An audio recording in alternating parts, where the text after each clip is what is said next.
Ese día de 1982, los argentinos se despertaron con la noticia de que las Islas Malvinas habían sido recuperadas por un sorpresivo desembarco de tropas del Ejército Nacional. El 2 de abril de 1982, tropas argentinas desembarcaron en las Islas Malvinas con el fin de recuperar la soberanía que en 1833 había sido arrebatada por fuerzas armadas de Gran Bretaña. A pocos días del desembarco y toma de las islas por parte de la tripulación argentina, la entonces primera ministra de Inglaterra, Margaret Thatcher, envió una dotación de militares ingleses para dar respuesta y desplazar a los argentinos. El conflicto bélico no se pudo evitar. Si bien fue corto, duró alrededor de 2 meses y medio. Tuvo resultados trágicos, 649 bajas argentinas y más de 500 suicidios. La Guerra de Malvinas terminó el 14 de junio de 1982, el mismo año que empezó 2 meses y medio después. Ese día la comandancia argentina en las islas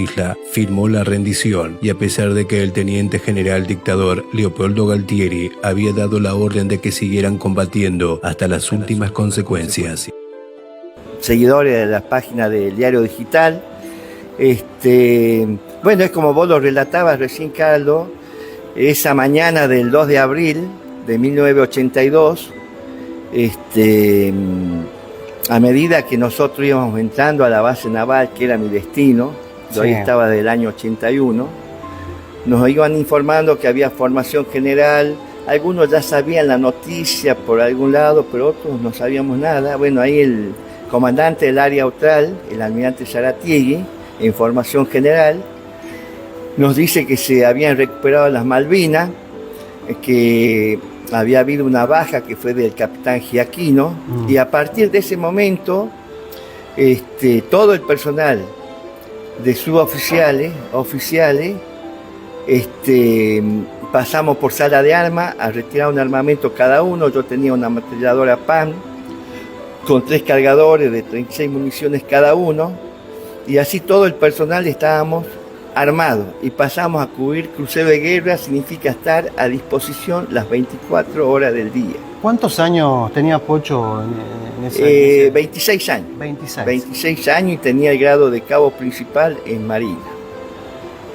Bueno, a partir de ese momento empezamos a tener noticias también por medio de los medios que había en ese momento, que se veían de Capital Federal, con una emoción terrible haber recuperado las islas. Pero este operativo, el operativo Rosario, que zarpó los primeros días de abril, a mediados de marzo zarpó, a mediados de marzo. Era un operativo totalmente secreto. Tan es así que a la dotación de cada unidad naval que iba navegando se le informó a bordo cuál era el objetivo, que era ir a recuperar las Islas Malvinas. Estaban las dotaciones de las unidades navales, y a su vez embarcó el grupo que estaba preparado para esa recuperación. En ese grupo, yo siempre lo recuerdo, teníamos un tucumano, Ramón Cardillo, que era un comando, y él fue uno de los integrantes de ese grupo. Lamentablemente Ramón ya ha partido hace 2 años, pero él tenía una vivencia muy enorme de lo que fue esa madrugada, porque para hacerle un relato corto nada más, ellos cuando ya llegan a la zona de las islas, tenían planificado un desembarco por un determinado lugar geográfico. Cuando iban en los vehículos anfibios, se dan que estaba lleno de cachalote, entonces han tenido que buscar otra zona, otra playa. Cumplido esto, fue un cabo a hacer un reconocimiento del terreno. En lo que él iba, se encuentra con una patrulla de los Royal Marines, porque la inteligencia inglesa ya tenía información de lo que se estaba planeando. Entonces este cabo, que no recuerdo el nombre, cuando ve la patrulla, se tira a un pozo, a una zanja, y pasan cerca de él, según la reconstrucción que yo la vi. Una vez que vuelven, este cabo vuelve, dice que ya estaba tranquilo, que podían avanzar. Este grupo del operativo Rosario tenían la expresa orden de que no tenía que haber en la recuperación heridos ni caídos de los ingleses, tanto civiles como militares. Tan es así que cuando ya iban llegando a la casa del gobernador para tomarlos de sorpresa, los reciben a bala. Ahí fue donde lo hieren de muerte al capitán Giaquino, y el cabo Urbina, que era enfermero, que va en auxilio, también es herido. Él se salva. Luego de un tiroteo, digamos ahí, sí, es donde este personal que estaba altamente capacitado para esa tarea reduce a todos los Royal Marines y al gobernador. En un principio el gobernador no quería rendirse hasta que, pasado el tiempo conversaciones que había, se rinde y se iza nuevamente después de casi 150 años el pabellón argentino en las Islas Malvinas. Esa era la tarea fundamental. Después de lo que ha pasado, sí, que el general Galtieri, entre copas y copas, dice esa frase: si quiere venir, que venga. Si quieren venir, que vengan, les presentaremos. Era un desconocimiento total de él, de no saber cómo estaba integrada las fuerzas navales del Reino Unido. Tan es así que, bueno, los ingleses han venido, y no han venido tan solo los ingleses. Vino la OTAN y también tenían información de los chilenos, que lo teníamos a la misma altura. En lo que me toca a mí, lo que nosotros hemos vivido ahí, ese día 2 de abril se formaron patrullas de diferente tipo. Yo estaba en la parte logística. Sí. Había gente que estaba para estar en patrullas custodiando el canal de Beale. La base naval Ushuaia tiene un refugio en Almanza, que está en la punta del mapa de Tierra del Fuego, que son más o menos 90 kilómetros. 90 kilómetros. Desde la ciudad de Ushuaia hasta Almanza. Entonces de ahí se pusieron 3 postas a 30 kilómetros más o menos. Esas postas han permanecido ahí, y lo que teníamos la parte de logística, teníamos la obligación de hacerle llegar los alimentos y lo que le hacía falta, y en esa época de mucho frío había mucha nieve. Claro. Había que ir con los jeeps, muchas veces con las palas, abrir camino, entrar hasta donde ellos estaban. Bueno, luego de ahí pasaban los días, nosotros teníamos información prácticamente por las noticias de Buenos Aires. Exacto. El día 28 de abril arriba el crucero Belgrano a Ushuaia. Los motivos del arribo se lo voy a dejar después a José que lo cuente, porque él estaba a bordo. Sí. Nosotros la tarea que tuvimos que hacer ahí era cambiar totalmente la munición. Esa munición ya fue por vía aérea hasta Ushuaia. Todo el personal de la base naval, conjuntamente con todo el personal del crucero Belgrano, en una operación titánica que había, teníamos el corazón caliente, muchas ganas, no se sentía frío, nada, sino se sentía el orgullo de ser argentino y de haber recuperado las islas, y que a nosotros, por esa circunstancia de la vida, porque en el caso particular mío yo no podía estar ahí, era mi destino y me tocó estar ahí en esta situación, hemos reaprovisionado con munición nueva, y la vieja se desembarcaba, se subía por una escala y se bajaba por otra escala. Cumplido esta tarea y habiendo hecho algunos reaprovisionamientos del crucero Belgrano, de bienes de consumo, víveres, otras cosas, el día llegó el 27 de abril y zarpó el 28 de abril a la mañana. Yo en el crucero Belgrano tengo la particularidad de haber estado 4 años. Esa era mi segunda casa grande que tenía. Y tenía muchos amigos de haber estado en su momento, que continuaban ahí, y otros que circunstancialmente le tocaba su destino ahí en el crucero. Tan es así que varios amigos A mí me tocó la particular de uno, el Cabo López, me dio una correspondencia para que se la dejara en el correo porque ya no tenía tiempo. Pero hay otros muchachos que han hecho la misma tarea y lamentablemente llegó la carta, sí. El buque ya estaba hundido y ya con la noticia que él estaba fallecido. Bueno, cumplido esto, ahí es donde se produce un clip en todo el personal de la base, que teníamos nuestras tareas que hacer ahí. Como le digo, yo estaba en la parte de logística.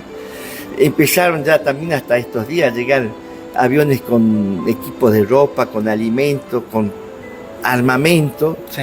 Porque fue tan secreto este plan que siendo nosotros la capital de las Islas Malvinas y que teníamos nosotros la logística para cubrir Río Grande y Río Gallego, no estábamos provistos para la situación que se venía. Sí. Recién se empezó a llegar material después que se recuperan las islas. Nosotros teníamos que abastecer Río Grande, donde había varios regimientos que han ido a Río Grande, porque todo el batallón de Río Grande, el BIN 5, fue a Malvinas junto al capitán Robacio. Después que pasa esa situación, se refuerzan los refugios, un refugio cada 5 kilómetros, en lo que es toda la costa del canal de Vic, desde Ushuaia hasta Almanza. Porque había comentarios que los ingleses ya pensaban tomar las islas grandes de Tierra del Fuego, entonces que iban a tomar por asalto también la isla, entonces uno estaba con esas expectativas que podía ser tomada las islas, así como yo le digo, nosotros estábamos las 24 horas a disposición. Ahora, obviamente teníamos nuestra hora de descanso, pero estábamos las 24 horas en la base, a no ser que se salía por una cuestión de logística. Ahí fue donde se produjo un clip en toda la dotación y para colmo, después que lo hunden al crucero Belgrano, al otro día es atacado el aviso a la Sobral. Yo de esa experiencia que ha tenido el Sobral hice una ordenanza porque ahí se encontraba a bordo de ese buque Miki Ledesma. Miki Ledesma, para que ustedes lo ubiquen, es tío de los chicos Ledesma que viven en la Rivadavia y Mitre. Es hermano del padre de ellos. Mira. A Miki Ledesma le tocó estar en ese buque porque él era buzo táctico y teniendo su destino en la base naval Mar del Plata fue destinado en comisión porque él tenía la tarea de hacer rescate de algún piloto o de algún hombre que se cae al agua, porque el Sobral no era un buque dotado con armamento para la guerra, era un buque de tareas auxiliares o de remolque. Puede ser que no estaba preparado, digamos, para... No era un buque para entrar en combate, por eso te digo, era un buque para tareas auxiliares, tareas de remolque. Sí, tenía una ametralladora Boford de 40 milímetros, 2 ametralladoras y nada más. Bueno, a ese buque, el día 1 de mayo, le dieron la orden de ir al rescate 2 pilotos que iban en un avión Canberra que se habían eyectado. Durante la travesía que iban en socorro de esos pilotos, se enteran el hundimiento del crucero Belgrano. ¿Se imaginan el espíritu y el estado de ánimo de toda esa dotación, que eran 72 tripulantes, un buque chico? En ese buque estaba Miki y en esa tarea que él tenía que ir a socorrer, era él quien tenía que tirarse al agua. Ya el día 2 de abril a la noche es sobrevolado por 2 helicópteros Iquim. De un grupo de tarea ingleses que había con 4 destructores que estaban cerca de la zona. Bueno, han sobrevolado el aviso Sobral, después volvieron y ahí el comandante del Sobral ordena abrir fuego. La respuesta ha sido un misil que le afecta a la superestructura del buque, con daños menores, heridos leves de los que estaban en superestructura. Habiendo hecho una recorrida del buque, estaba todo normal, sigue en su derrotero, pero a posterior de esto, ellos pensando que eran las luces de bengala que tiraban los pilotos, no, eran nuevos misiles que habían lanzado, y ahí sí, eso impacta en el puente de comando, le destruye totalmente el comando, se queda sin comunicación, hay incendios a bordo, y lamentablemente nuestro conciudadano no pudo cumplir su tarea específica. Exactamente. Ahí fue herido también con una esquirla, y en ese buque falleció el comandante Gómez Roca, un oficial, 3 suboficiales y 2 conscriptos. Fallecen en ese ataque. Nosotros allá en la sala de situación de la base, todas las mañanas íbamos y preguntábamos el Sobral y no había caso. Inclusive radios uruguayas ya lo daban por hundido al Sobral. Ya lo daban por hundido. Hasta que pasando 3 días un avión naval lo avista al buque y da la información, y ahí concurre para socorrerlo el destructor Arapí. Nosotros siempre decimos la palabra Arapí porque la tenemos encarnada en ARA. ARA significa Armada República Argentina. Y el buque es llevado hasta Comodoro Rivadavia. Es decir, que ellos han pasado unos días muy de mucha zozobra, porque habían quedado sin timón, sin comunicación, voló toda la superestructura del buque, hubo constantes incendios, los medicamentos mojados, los víveres mojados, y esto lo tengo, todo lo que estoy contando lo tengo redactado en una ordenanza que la hice en el año 2016, y la hice partícipe a los 10 concejales que éramos del consejo, porque era una cosa que me parecía a mí que no era mío solo, era de todo el consejo deliberante. Está firmado por los 10 concejales. Miki Ledesma continuó su carrera y falleció en el año 1997. Yo, estando acá en Simoca, me conecto con la esposa de ella, empecé a hablar con ella cuando venía, pero lo que no sabía es que los restos de Miki estaban aquí en Simoca. En Simoca. Porque había sido cremado en Mar del Plata, no sé si en el 2001, y lo han traído en Simoca, estaba junto con su papá en la misma tumba. En esa ordenanza también reza que los restos de él tenían que ser trasladados a un lugar de preferencia del cementerio, para que el simoqueño lo tenga presente. Eso está en la entrada oeste. Bueno, era entrada antes, ahora ya no se entra más por ahí. Ahí está una placa también con toda la ordenanza que se hizo en su momento. Esto es un paréntesis que yo les cuento para que ustedes se vayan interiorizando de todo esto, porque hay mucho para contar.